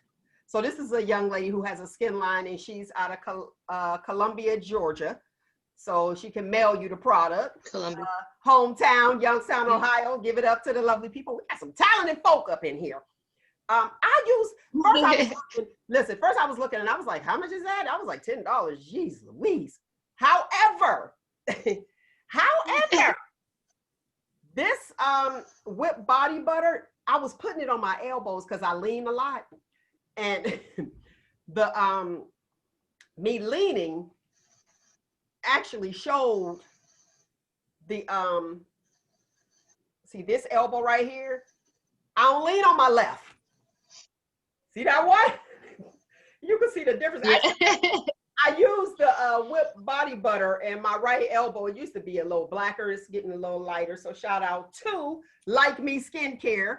And you know, me leaning on leaning on my right elbow again. Yep. That's my position of comfort. And lack of blood flow, that's why it turns dark. But it seems like the color is coming back. And I only need just a little bit. Nick, pull your elbows up. Let me see what you're working with. Ooh, child ashiness right now. Oh, but your elbows aren't bad. But let me I'm gonna put this out here, a little commercial. Look, a little commercial on me. Whipped body butter, Like Me. It is just a little bit. Now, y'all see my elbows. It's my right elbow. Now, some of y'all, you know, with y'all young people, I was talking about it a little earlier. You know, you be on your knees a lot. But you can use this here this here whipped body butter cream. See, Nick crazy. It's Nick. And your knees will be back right. Okay? Your knees will be back right. So y'all go ahead and cop this. This whip. That statement could go somewhere. Yeah, it could go somewhere. Look at Nick like, yeah. But that's okay, because we have whipped body butter. Like Me skincare. Get it, and it'll work. And it's not greasy. It's not greasy, you know, oily. It's once it kind of absorbs in your skin. Now, tell me this. I know your history. The listening audience probably don't know your history. We got somebody that's degree in the science field. So what made you want to start your own skincare line? Because I know it's for like it's all natural. Yeah, it's Like Me natural skincare. Honestly, it has nothing to do with my degrees. I was deployed. When you in the kitchen, mixing ingredients. Yeah, well, that helps. So, but when I was deployed, I was in an engineer battalion. So we built things. So we were in 7 different countries, and I'm actually commo, which is communications. I do computer stuff, all that. Anything that plugs into a wall, they expect me to know how to do it. So I actually had to travel, and then I was the photographer as well. So I traveled to a couple different countries that we were in. So the water over there, the climate, I don't know why everyone thinks it's dry heat. It's not. It was like 128 degrees like every day. A cool day was like 111. That was like our 70-degree weather. So with that, the sand, and then they put different chemicals in the water to kind of make it safe for us to use. It started to break me out really bad, and I was getting dry patches everywhere, and we only have access to so much stuff over there. And then you would try to get things shipped to you, but a lot of things don't ship in that country. So I was in Kuwait. I was in Afghanistan, I was in Qatar, some people say that, and I was in Dubai. So going to those 4 different countries, it's 4 different types of water, 4 different climates. It was just so much with my skin, and I was getting really frustrated. A lot of other girls were getting frustrated, and just soldiers in general. And like, you literally see people's confidence drop because they're breaking out. There's nothing we can do. So we started looking up stuff, and first thing we did was we tried a coffee scrub, because if you can get anything else while you're deployed, it's coffee. Like, everybody sends coffee. So we tried that, and we had like baby oil and stuff, but it was working a little bit, but not a lot. So I was like, I just need something natural. That's like just natural. So I started reading all the ingredients. Like, I sat on the floor in the PX for an hour. I had officers stepping over me, and I had all the soaps on the floor reading the ingredients, because I started to do research. And I realized a lot of my go-to products had drying agents in it. They had alcohols in it, and just chemicals that were making me break out. So being that I couldn't get a lot of supplies, once I got back in the States, I was in New York, so I had access to like a lot of African shops, a lot of shops. And I started getting a bunch of things that I researched and started just blending and mixing stuff to see what worked. And one day, like, I started using something. I was like, oh, I like how this feels. And by day 3, I noticed my face and stuff was clearing up. And I was like, all right, what paper was this? It was like on 5 Heartbeats when he was going finding all the lyrics. I was like, what paper? What did I put in this? Like, so then I found it and I started making it. And I went back to drill, because I am reserve. And everybody was like, what are you using? Because I'm using this. I spent all this money and your skin cleared up. I was like, oh, I made something. It was like, what? I was like, I'll bring it to you tomorrow. So I brought them some. By the end of the week, they all was like, I need more. And I was like, wait a minute now. This is natural, organic. It's not cheap. So they started giving me money to make it for them. So I was going to just do it as a little flea market thing, because it was fun to make it. And when I came home, I gave it to my grandparents and some friends. And at that point, my grandfather was doing dialysis. So he had the catheter, something in his arm, and he had it wrapped. So his arm was like, you take a cast off and your skin is really dry and peeling. And he was just irritated and stuff. He kept putting, our grandparents swear by Vaseline, and it wasn't doing much for him. So I took my body butter. I just took just a little bit, and I wiped his arm, and I did like 2 strokes, and he like leaned back, and eyes was like real. He just looked very comforted. And then when I lift my hand up, it looked like I had like feathers on my hand. It was just all the dead and dry skin that he had been just throwing Vaseline over. So that's what really had me like, okay, I might have something here. And again, within a week, everyone had results, no matter what. I had sent some to Texas, Hawaii, just all over to different people, different climates, different problem issues, people with eczema, psoriasis, and everybody had positive results from the same 3 or 4 products. Okay. So I was like, okay, I might have something. And then someone actually wanted to put my products in their shop. At this point, I was still putting it in Tupperware. I didn't have a name, no logo. So they was like, well, can you figure it out in a week? And I was like, can I get 2 weeks? And it was like, I have to have things shipped to me. And it was like, okay. So in 2 weeks, I had my LLC. I had a logo that I drew at work. I had, all these things because I didn't know. Y'all know how people do. Drew the logo on the clock. Go ahead. Yeah, so I just had to get some stuff. That's where I wasn't happy, so I didn't care. Right. But I had to get all this stuff, and it kind of just snowballed. And after that, I just started asking people, because I do have a few celebrities that use our products and influencers, and I just was sliding in their DMs like, hey, you want to try this? I'll send it to you free. They see free and they see natural skincare or something and they want it. And right after that, natural products started trending. Something you could say free. Some people are like, oh, if it's free, I wonder what's wrong. I don't want it. That's that negative mindset. I'm telling you, reboot your hard drive. And I will say this, we are known for being at the job on the clock, making a plan. When we know we get ready, that's our exit plan. Like, what we get ready to do? Let me go ahead. Yep. This is what I'm getting ready to do. I want to move on to the face and body brown sugar honey scrub. This honey scrub. That's the most popular. Okay. I heard. And look, I'm like, I heard. I was like, oh, wait a minute. And it smells good too. It's Yeah. not for the dead skin. Tell me about this. Tell me about the Okay. So I have them set up here. Let me grab them. I actually have three main face and body scrubs, and it's because we pretty much have like three different skin types. So the brown sugar honey is the most popular because it's for combination skin or sensitive skin, or just normal skin. So this anyone, it helps with anyone, any issues. I do have a Himalayan salt scrub. This is for people who have more oily skin, and that's what's causing their breakouts. It's going to balance the pH in their face and help reduce some of the oil so they don't have those breakouts. And then I have a coffee scrub, and this is for people with dry, rough skin, or blackheads and whiteheads and things like that, or body acne. For me, when I was deployed, that was my issue. Wherever the shower hit, my shoulders, my back, that's where I was breaking out a lot. And nothing was working. So the coffee scrub is really good for that, but you can use it for your face. They're all face and body. But the brown sugar scrub is the one that people tend to, combination skin is more common. And 1 second.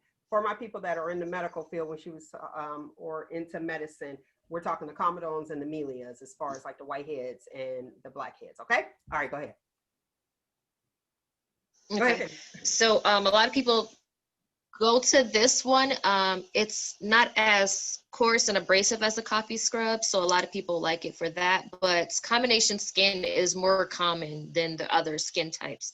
So a lot of people get this. Now, I don't put any fragrance oils in any of my scrubs here because I don't want to take away from it being natural. So what you guys are smelling are its natural scents. I know everyone's like, the brown sugar smells so good. It smells like a cookie. Well, it's brown sugar, it's honey, and it has coconut oil in it. So that's what you guys are smelling. But that's all its natural fragrances. It's organic honey, it's raw sugar and raw brown sugar. So I don't put anything in it. Some people keep. So nothing will happen if we decide to. What's that? Nothing will happen if you try. So that's the other thing. That's the other thing. People keep saying, I always have to tell people, don't eat it. Like I've never had to say that so much. It's not going to kill you. However, there are like the oils and stuff in there. I'm not sure. I'm not a doctor, so I'm not sure what it will do to you. It's not going to kill you, but it's not meant for you to eat. But if y'all give me time, I will have something special for you guys coming soon. So just wait out on it. All right. I ain't gonna say nothing else. All right. But just give me some time because I am a bit of a perfectionist and I don't like to release things until I'm comfortable. So, but yeah, it won't kill you. It's not gonna kill you. However, the Himalayan sun. We'll talk about that vaccine, the rush on the vaccine. So she likes to take time before she releases things. I want to ask you this, Jan. A guy actually said something about beard balm. So you have things for men? I do. Let me grab that 1 second. So I do have beard balm. Now the beard balm is it's just like a grease or a moisturizer for the beard. It's going to help condition it. It's going to help with the strengthen it and everything like that. Now my beard balm is made with mango butter. I just did the research between mango butter and shea butter. And one thing I wanted to kind of set my stuff aside from everyone else. And a lot of people, their base is shea butter for their beard balm. I did mango butter because some of the benefits are just a little better for the hair on the face. A lot of times people are breaking out because the shea butter is a little too oily for their face and they already have oily skin. And the mango butter is just like a little bit better for that. So I do have the beard balm, and my beard line is called the Main Attraction, MANE. I also have a beard bar. I might not have it with me right now. I have a beard bar. What it is basically shea butter based soap. It's a shampoo bar. And I put coffee in it because a lot of times the guys are breaking out under these full beards and they don't know it because they can't see it. They're washing it, but they're not really getting their skin or exfoliating the skin underneath. And that can cause the breakage, that can cause the ingrown hairs. So with that beard bar, you just take it and do circular motions with that, where the coffee side is. And that's actually going to get under the beard and the skin, exfoliate that skin underneath there. And once you have, it's just like your hair, you know, if your hair is too dirty or something, your hair's not going to grow. But once you have a clean scalp or a clean beard, it's going to help that grow a lot better, and it's going to be strengthened. And then you just follow up with the beard balm to help condition it. It's going to soften those guys with a real like straw-like or rough beards. It'll soften it and all of that. And this is, again, everything is all natural. I don't add fragrance to this. I know some people are like, they don't like the smell of shea butter or the mango butter, and they're like, oh, it's a little too earthy for me. But those fragrance oils, a lot of times, is what's making your beards and your hair break off. It's making it fragile. That's what's kind of killing it, stripping the natural oils out. And I don't want to take away from it being natural. So I do have the beard balm. This is 2 ounces, just like the body butter. A little goes a long way. I know a lot of people is like, why is that 15? It's really small. It's because it'll last you a while. And I also have the men's, well, I don't say, it's not men's, it's the Wave and Scalp Moisturizer. This is 3 ounces. And it's basically a natural hair grease. Now, this one is shea butter based. I use it to grease my hair, but a lot of men use it. It's going to help make their waves pop. It's going to condition their hair. Guys that have trouble with getting waves and stuff like that, they use this. A lot of the guys said they used to use like 4 different products in their hair, and they stopped using all of that, and they just use this because it has pretty much all the stuff in this one thing that they were using before. So I do have these 2 things. Now you said you oil Wave and your Scalp scalp with Moisturizer that? for the hair. You said, wait a minute, you said you oil your scalp? I do. with It's that? basically, it's just a natural hair grease. Okay. Mm-hmm. All right. Now the beard balm. Yep, it's a natural. The beard balm is not just for men, because we got some ladies out there that's rocking beards. So you can get it. Tell her how, Nick, you already know. Grown, okay. Yeah. How can we contact you? For healthier skin, go natural. Natural like me. Yeah. Tell me, how can they contact you? Because I have a lot of people on here that are commenting. They're saying that it's good. One person said he likes the product. It's amazing. Let's see. Okay, somebody's piggybacking and actually co-signing with you as far as like you and your research on the product. This brown sugar honey scrub is it's not edible. There are people who use the scrub. So honestly, because like the season is changing and your lips get chapped, are you able to put it on your lips? Okay. That's why I was asking, was it edible? Like if you ingested, do we need to call poison control, or are we gonna be okay? No, you won't die if you eat it. A lot of people have, but I know some people, she takes the spoon and just eats it like she's supposed to. And she's, no, don't do that. But if you wash your face and your lips and you get some, you're not gonna die. You're okay. But don't just dip a spoon in there. These are also people that used to like eat chalk and stuff in elementary and things like that. So iron deficiency, that's what that means. It's some type of deficiency, yeah. That's what that means. How can the listening audience get the product? What's your contact information? So I have a website. It's likemeskincare.com. I'm also on Instagram and Facebook, Like Me Skincare. And the best way to contact me, I did have a phone, but like it's never being used. No one ever calls it. So I'm actually just going to go completely digital. And the best way to contact me is either to message me on Facebook. It's facebook.com/likemeskincare, or on my Instagram page, which again is instagram.com/likemeskincare. I don't have Twitter or anything like that. I just use those 2 platforms because those are the ones that most people are on. They use those the most. And just inbox me on there, or you can just go to the website and go to likemeskincare.com. You can order that way. I do consultations. If you're on Facebook, some people just want a little more one-on-one time, me to help them with a routine or something like that. I do that, and you can book that on my Facebook page. But if you're not skincare, right? Like Me Skincare. And your website, Just found her. And your website is Like Me Skincare as well? Yes, everything is Like Me Skincare. My Facebook, if you do it like facebook.com/Like Me Skincare, it will come up. However, if you're typing in the search, you have to do Like Me Natural Skincare, because that's the full name of my business.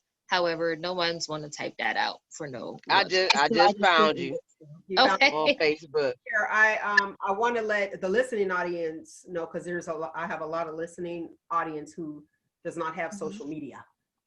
So you can go to the website, and the website is likemeskincare.com. All of the information will be below on, as far as her contact information for social media, also on the YouTube page. So make sure you like me on the YouTube page, Shop Talk with Mel. And you'll see all our information listed below. We'll make sure we get that out there. And again, it's www.likemeskincare.com, and she will definitely mail your product out to you, right? How long? Yep, I ship anywhere within the US. Anywhere, okay, anywhere within the US. And by it being almost Christmas, we know the different, like the post office, they say get your send your packages off by the 15th of December if you want it before Christmas. Yep. So you want to put your order in before December 15th. I didn't even say the date. December 15th if you want it before Christmas. Please allow shipment times or allow some space in between there. Allow some time. That's it. Allow some time during the holidays because of the overload and everything going on with 2020. So people are ordering online. It will be an excellent Christmas gift.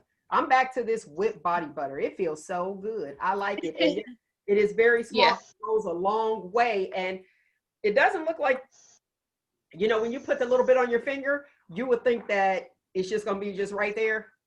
It spreads even. And I couldn't figure out the word. Me and my mother was talking last night.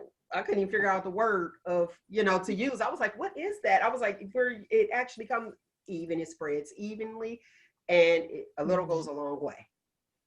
And I went every time I do shows and I have like the sample, I'm like, you don't need that much. And they'll take a lot thinking they need a lot. And then I had the last event. Yeah, the last event I did, the girl was sitting there. She lotioned her hands. She got about a dime size, maybe a nickel. She lotioned her hands. She lotioned her arms. She started lotioning her legs. She's like, somebody please take some. I was like, I told you, you don't need that much. It's just a little bit. So then I had to start divvying it out to them. I'm like, just a fingertip. That's all you need is your fingertip to do your hands and maybe a little bit of your arms. A little goes a long way. And a lot of people are like, I need a bigger jar. I'm like, you don't. You really don't. You're not using it right if you need a bigger jar. You don't need that much.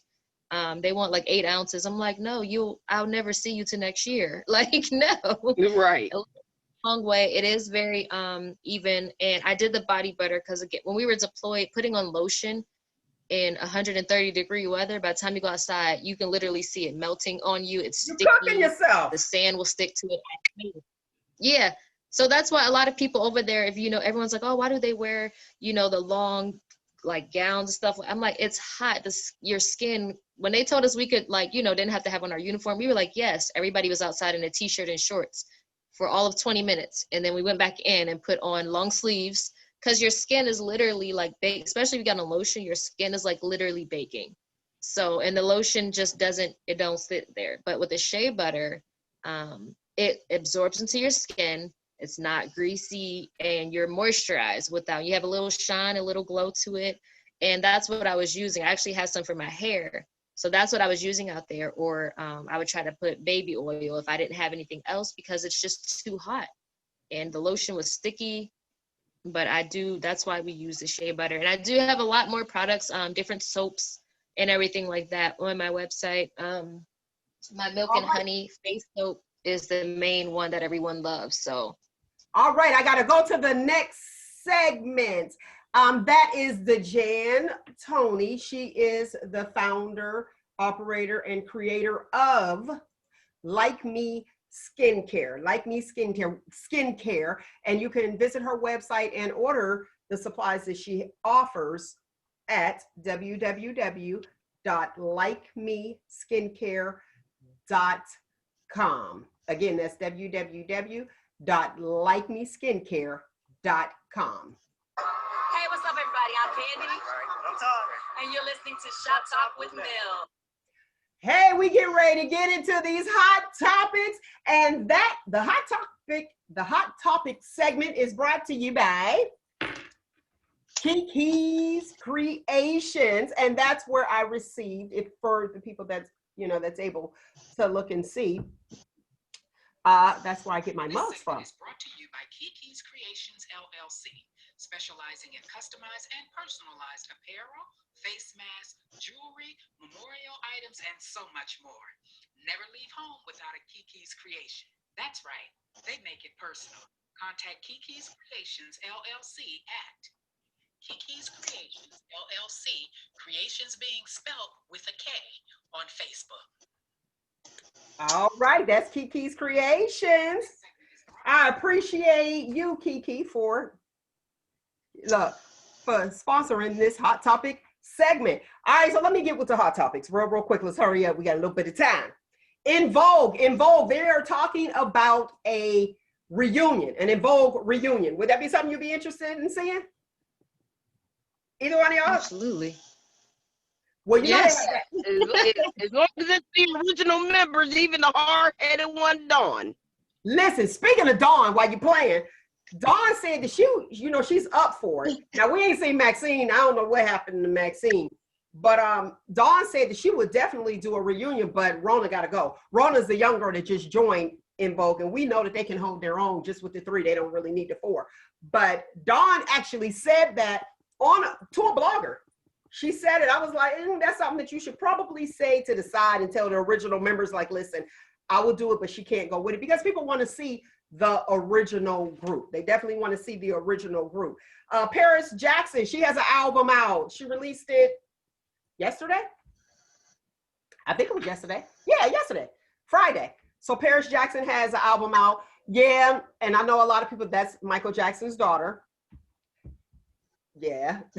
And don't compare her to Michael Jackson. Her video, she does have a video, and it's like dark. It's a dark video, like Thriller. And y'all just got to check it out. Hey, listen, the girl trying to make some moves, let her make some moves. Okay, I'm all about it. Charlie Wilson. Now, everybody know Uncle Charlie. Charlie Wilson's wife is not playing. Now, you remember I talked about how he actually met her. For those of you who don't know, y'all can Google it, but I'll tell you real quick. He was in rehab, and she was a doctor. Remember we talked about that, Nick, before with Charlie Wilson? Uh-huh. And then when Charlie was going back into the studio, and they had to meet up with, it was like Snoop and all of them, and they like to get high in the studio. She checked them. She was like, no, you need to put that out. No, spray it, do whatever you need to do. He cannot be around that. So at least she like, I'm keeping my man on the straight and narrow. We making money, we making dollars. But do you know that he never received a Grammy? He was nominated. He was nominated like 10, 11 times. He never received a Grammy. Not even as a Gap band? Isn't that something? While they was in a Gap band? Wow. Interesting. And you know that he's the one that taught, he had a little guy that he was working with some young boy back when they were the Gap band. They called the little boy Baby Gap. He was the one that actually taught Michael Jackson. Remember Michael Jackson said a young boy from Chicago taught him how to do moonwalk? That's what it was. It was Baby Gap with the Gap band. So kudos to them. Look, everybody know Michael Jackson didn't coin it, okay? Bryson Family Value. Y'all know I like my little TV, my reality TV. Now, did y'all catch the Braxton Family Values last week? No? Well, see, Nick don't be doing it, and Rue gonna be like, I ain't into that. But let me tell you what happened. Well, with me working midnight now and work the day turn, I can't between, because I get off at late at 8, and then I got 2 hours to get ready for the other one. Be an excuse for you, because I've been doing it for how many years? And I come on, so that's not gonna be an excuse. I still catch. I forgot when the I still catch my Ratchet TV, but this is a question that I have to ask. I'm gonna set it up for y'all. What ended up happening? Trina got married again. This is marriage number 3, and Toney Braxton, that is, and she decides, okay, since Trina decided to not have any bridesmaids, but her husband had groomsmen, which was kind of cool. You know what I mean? I was like, oh, that's different. Toney decided, well, let's carry her train. Well, while they was getting ready to carry her train, Tracy tripped over a plant, one of the little ficus trees. So she fell. What would you do if you were in Trina's position as a bride and one of your helpers fall? Or maids, all of them was bridesmaids because that's who actually holds the train. What would you do? I mean, I would check to make sure she was okay. Okay, go ahead. What would you do? I mean, because she could have broke an ankle or something like that. You so kind. Go ahead. I don't know if it's the military in me, but the show must go on. Like, somebody get her up. I'm gonna keep going, because you gotta, if you put too much attention on it, it's gonna make it bigger than what it is. She tripped. Okay, let's move on. So I would have I gotta keep going. Now, like, now I thought about my sister. Listen, she definitely would have kept going. All the rumbling, tumbling that was happening in the back, she would have kept going. Guess what? Somebody over there, y'all catch her. And then she probably would have been like, here this clown go. And then she'd have fell or something. She'll find out what happened after. She's like, I don't know what was going on back there. I'm not even looking back. Buff would have kept going. Just like you said, Jan, the show must go on. If anything is happening, she gonna keep on going, not look back, boom. And then afterwards be like, well, what happened? Then we'll be laughing about it. I was like, yeah, I laid out. I was laid out back there with the plant and the tree all over. Like, you ain't right. He definitely would have. But see, Nick is so nice. You would have turned around and you would have seen it. That is so kind of you. You get a gift. You get more. I made sure she was okay. I mean, I ain't gonna keep going. I would listen. I ain't say I wasn't gonna keep going. I would have just made sure nothing was broken, and then okay, come on, we gotta go. But I'd have made sure she was okay. Yeah. That is so. And then kept going. I didn't say I wasn't gonna keep going. I was just gonna make sure she was okay, nothing broken. So oh, you ain't nothing broken? Okay, let's go. You get more than $25 in the card just for that. Because usually you only pay for your plate. Everybody know if I'm coming to your wedding, that's all you get. 25, I'm paying for your plate. Bye. Have a good day. But for people like Nick, who is actually going to take the time to see, I would just want to make sure everybody is okay. Look, that is so nice. And that is unselfish of you to sit back on your special day and make sure that people are all right. Because I don't know too many people that sit there and be like, you okay? I'll be like, Jan, the show must go on. And you listen, especially the way that I am, Nick, you work with me enough. You told me the show must go on. I don't care if you got I know. Whatever. We like that one scene. We trying to take pictures. We ain't got time for that. We gotta go. We gotta go. Showtime. And I'm gonna need for you, for my lovely people that are getting married, I'm gonna need for you to start on time. Like, really. One of my mom's friends, she said she has a problem with that because you said that this was a good time for you because you put it in the invitations. Now, if it's not a good time, let it start a half hour later. Put on the invitation a half hour later. I need for you to be on time. All you need for a wedding, don't sit and wait for your bridesmaids, your groomsmen. If the bride and the groom is there, guess what? They bought that dress, but they ain't walking down if they're not there. Okay? Do you have a problem with starting things late, Jan?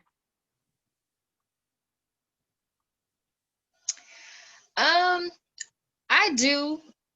When it's something that's like involving other people, like, you know, like you said, like a wedding, you got other people coming for you and things like that. I do. It's kind of irritating. I like things to go as planned. And I know for my best friend, for her wedding a few years ago, one thing we did was we lined up while she was downstairs getting ready, and people were coming in, and we were like, where y'all going? Oh no, they already seated. Y'all gotta wait. Like, go back outside. You can't come in. And we stopped people at the door. We was like, for real bodyguards. It's like, what are you doing? They're like, oh, we're just gonna sneak. No. We're here. The only people going through this door is us now. You gotta wait.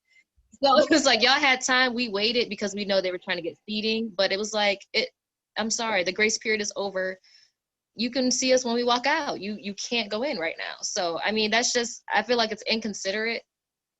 So I like things to start on time, but I understand sometimes things don't go as planned. But big things, especially if you got other people waiting on you, you need to be on time. Yeah, and what is that? You're late as a guest and you want to sneak in during while the ceremony going on. What is that? I'm glad y'all stopped them. That's nuts to me. I'm like, We shut the doors. we're security. It was like, it's not happening. Here's my next question. Do you celebrate engagement anniversaries?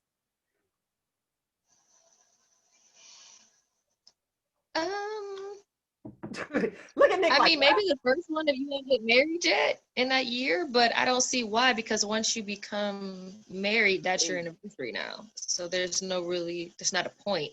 If your wedding is, you get engaged and your wedding's like not for another year or two, maybe that first one just to have something nice to do, but I wouldn't make it a big thing. Let's go to dinner and that's it. But Go ahead, man. If you have an engagement party when you first get engaged, then that's it. But if you gonna be engaged for 5 years for you get married, then that's your problem. I'll see you at the wedding. Party and engagement anniversary. Right, I understand what you're saying, and that's what I'm saying. If you gonna have an engagement party, have an engagement party. If you ain't get married for 5 years and after the engagement party, I'll see you at the wedding. We're not doing no engagement anniversary every year until you get married. Well, Lamar Odom, that's what he did. I guess he had enough of weddings. He's like, nah, listen, we'll just do an engagement anniversary. All right, the Super Bowl is still happening, February the 7th. Guess who's performing? Janet Jackson. See how you lit up? Who you think, Jan? I don't even know. I don't even know. I'm gonna tell you because it is I don't know. The Weeknd. How you got The Weeknd performing? I mean, I feel like I'd be asleep. He almost like that John Legend, like. I mean, he got some good stuff, but he won a lot of awards this year, so I mean, I guess it makes sense. But I didn't know any of the songs, so. He got some good stuff, some good collabos. I mean, yeah. But for the Super Bowl, I don't think. But for the Super Bowl, no, you want to dance to the halftime. We actually look forward to halftime. I'm not looking forward to The Weeknd and his one dreadlock. Like she said one dreadlock. I'm just like, no, I can't do that. All right, he cut his hair. We're running out of time. Thanksgiving giveaway. Shout out to the people that give the giveaways for Thanksgiving. There was a school in the Youngstown area that was able to give baskets to every student that they have. Now, my question is this. Actually, it's really not a question. It's something that I actually know. They give out food to the less fortunate. But I think this year, the less fortunate will be your essential workers. And the reason I'm saying that is because you have people that get food stamps.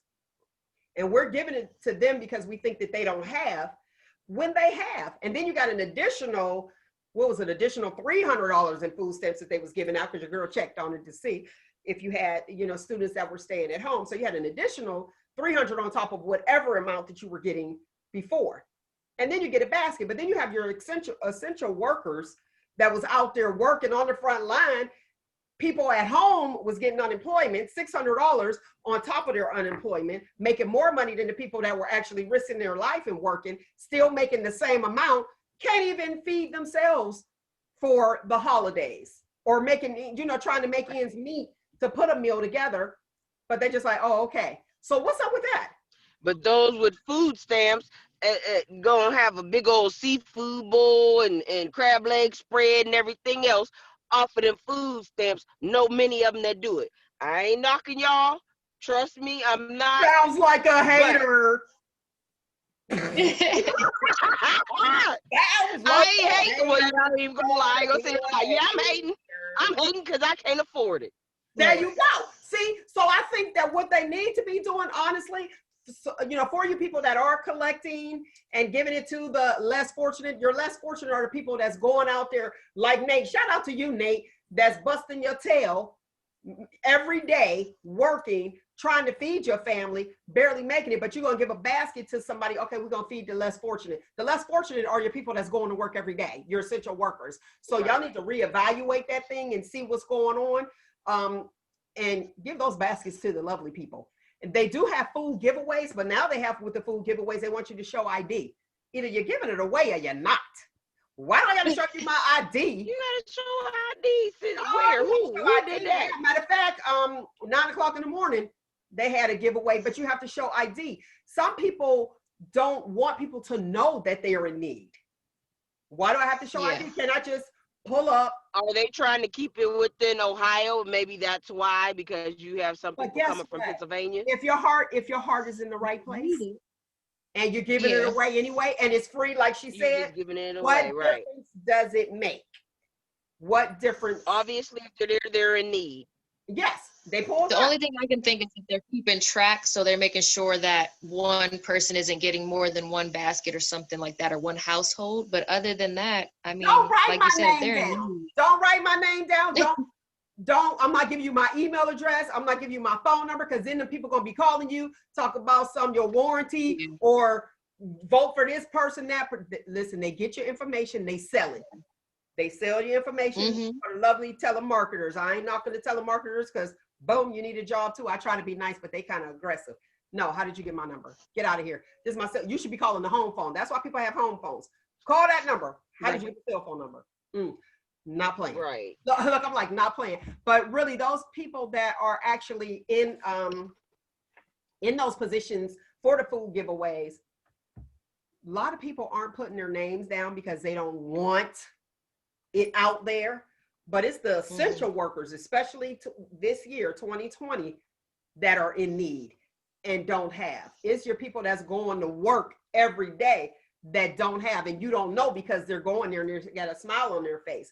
But you got people that was sitting at the house getting an additional $600, because trust and believe, if I could have sat at the house and got my pay plus an additional $600, or a percentage of my pay plus the $600 and stamps, what? And I didn't have to put myself in harm's way? Right. What? Right. I'm down for it. Oh, we were talking about President Trump when he made his statement earlier in the show, when he actually came forward and did a little speech last night. And he was talking about the vaccine. And he was saying how it's doing well and all that lovely stuff. But he said, except New York. He threw a little shade at Governor Cuomo. He said, except New York. But kudos to Governor Cuomo. The reason is because he said he needs to make sure, he's trying to keep his people alive. Right. He's trying to keep his people alive. I'm not mad at you. You're rushing with this vaccine. We did talk about when they had to wait because they wanted to do it before the election. But there was one person that got really, really sick, and we talked about it on the previous show. I had the young man's name that he actually, look, he was a lab rat. I'm just going to use that term because we know the people, here. Look, you can test me and see if it worked. I'm not doing it. The first people that they want to give the vaccine to is your healthcare workers, your first responders. Look, your essential workers. Who is getting rid of the essential workers? They got to take care of everybody else. Stop. Why are they first on the line? So your girl's not getting it. Hey, listen, that is my time. I thoroughly enjoyed you, as I do each and every single Saturday. We already know what it is. Find you, embrace you. Most importantly, always, always love you. Until next week, people. ShopTalk. ShopTalk. We got it right. Right here on your Spreaker.com